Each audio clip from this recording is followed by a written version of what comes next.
This volume of Scripture looks to the future and contains important principles, warnings, and lessons intended for the circumstances and challenges of our day.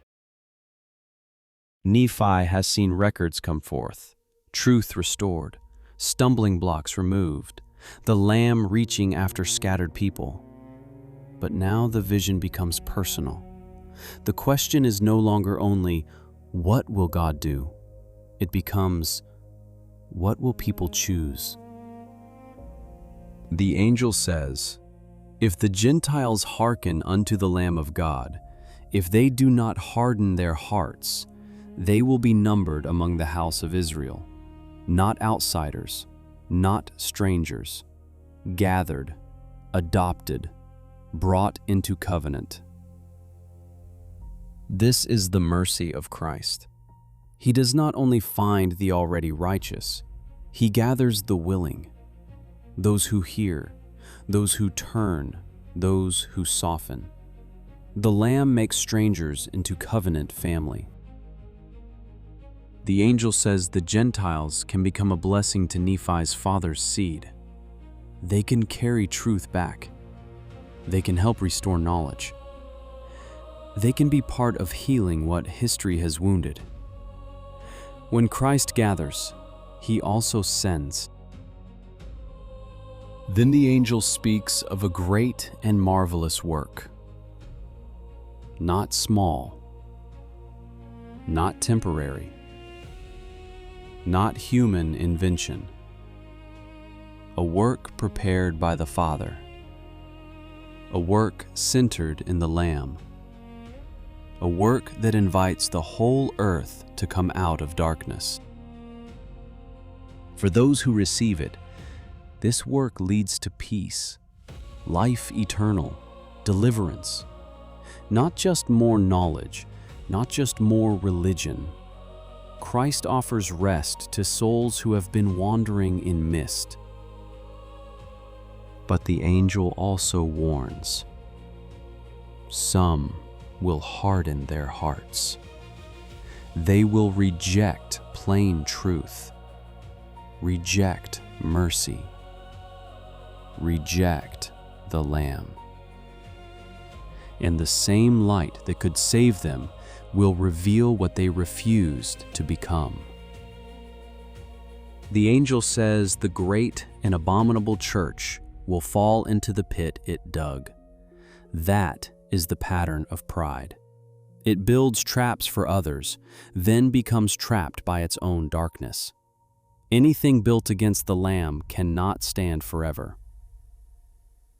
The Father's work moves forward, quietly, patiently, across generations, across nations, through records, through covenants, through the Lamb. God is not reacting to history. He is redeeming it.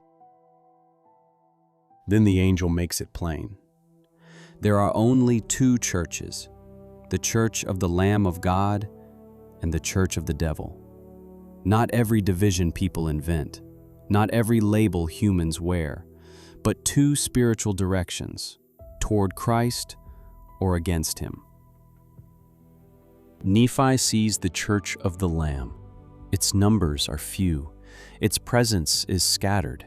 It does not look powerful by worldly standards, but it belongs to Christ.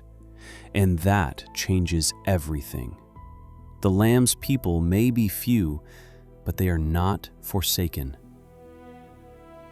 Then Nephi sees the other kingdom, great, proud, spread across the earth, filled with power, wealth, and control. It does not always look evil from the outside. That is what makes it dangerous. Darkness often dresses itself in light.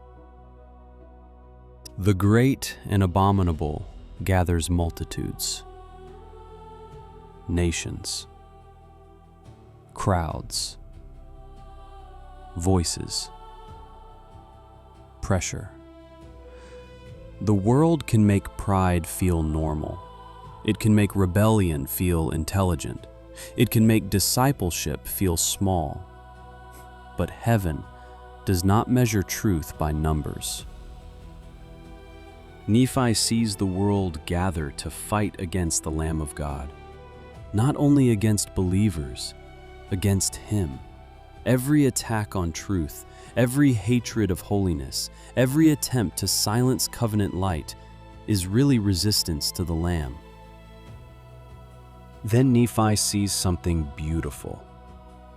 The power of the Lamb descends upon the saints of his church, upon the covenant people of the Lord. They are armed with righteousness and with the power of God in great glory.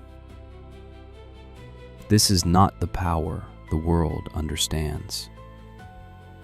Not domination, not wealth, not applause, not fear.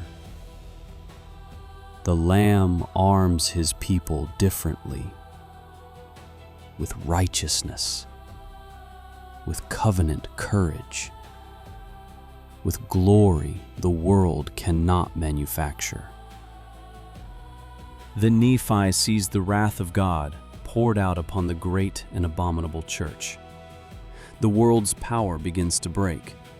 The kingdom that fought against the Lamb faces the justice of the Lamb.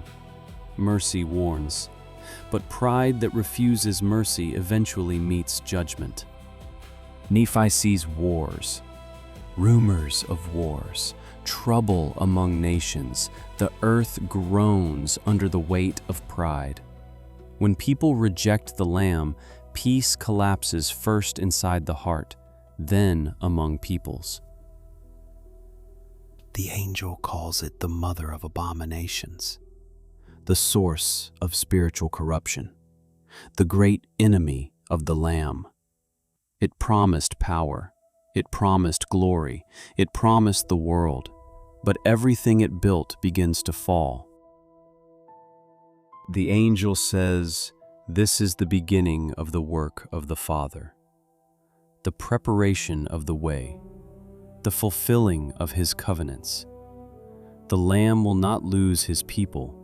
The scattered will not be forgotten. The truth will not remain buried." Then Nephi sees another servant, an apostle of the Lamb. He will see the rest. He will write concerning the end of the world. Nephi is shown enough to know that God has more witnesses than one. The angel tells Nephi, this apostle's name is John. He is chosen to write the remainder. Nephi is not asked to carry every vision. Some revelation belongs to another witness. God gives each servant their part. Nephi sees more, but he is forbidden to write it. That matters. Even prophets receive boundaries. Even sacred knowledge has timing. Faith does not demand everything now.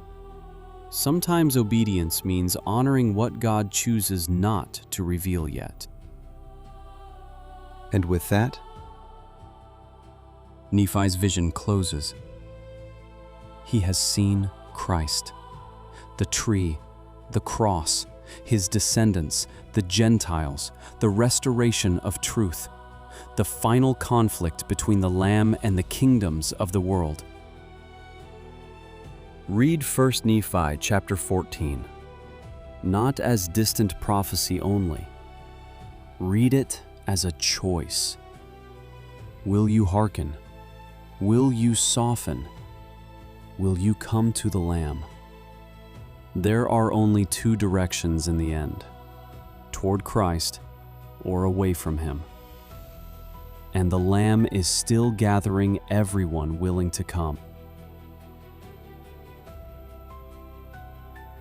Before you go, I want to invite you to join me in reading through the Book of Mormon together, one chapter at a time, one day at a time. We all know scripture study matters, but in a busy and noisy world, building a consistent daily habit can be difficult. That is why these videos are being created as a Christ-centered primer for each chapter. They are meant to help make the message more clear, help you better recognize Jesus Christ within the pages of the Book of Mormon, and encourage you to personally study each chapter for the insights the Lord has prepared for you. If you would like to join this daily journey, there is a link below where you can subscribe by email. Each day, I will send the next chapter and video directly to you. Those who join by email will also receive an ad-free viewing experience, so you can focus on the scriptures and the message of Jesus Christ without unnecessary distractions. Please use the best email address you check each day. If you use Gmail, our emails may appear in your Promotions tab at first. After you join, please check there if you do not see the email in your inbox. You can also move the email to your Primary tab and mark it as Trusted, so future messages are easier to find. And if you know someone who is searching for truth, struggling spiritually, or wanting to better understand the Book of Mormon, this series can be a simple and powerful missionary tool.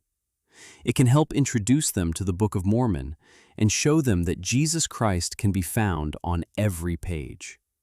As we began this Book of Mormon project, we knew our channel would likely take a serious hit in traffic, and that has happened. Nearly all of the traffic our longer videos once received has vanished since we began sharing these Book of Mormon chapters. Even though comments and likes have increased, these videos are rarely shown in people's YouTube feeds. That is another reason I am inviting you to join the email list. YouTube may not always show these videos to you, but email gives us a more reliable way to walk through the scriptures together each day, with a calmer, ad-free experience focused on Christ. As you read and study the Book of Mormon during these trying times, I believe you will find Jesus Christ more clearly, and with him, the peace only he can give.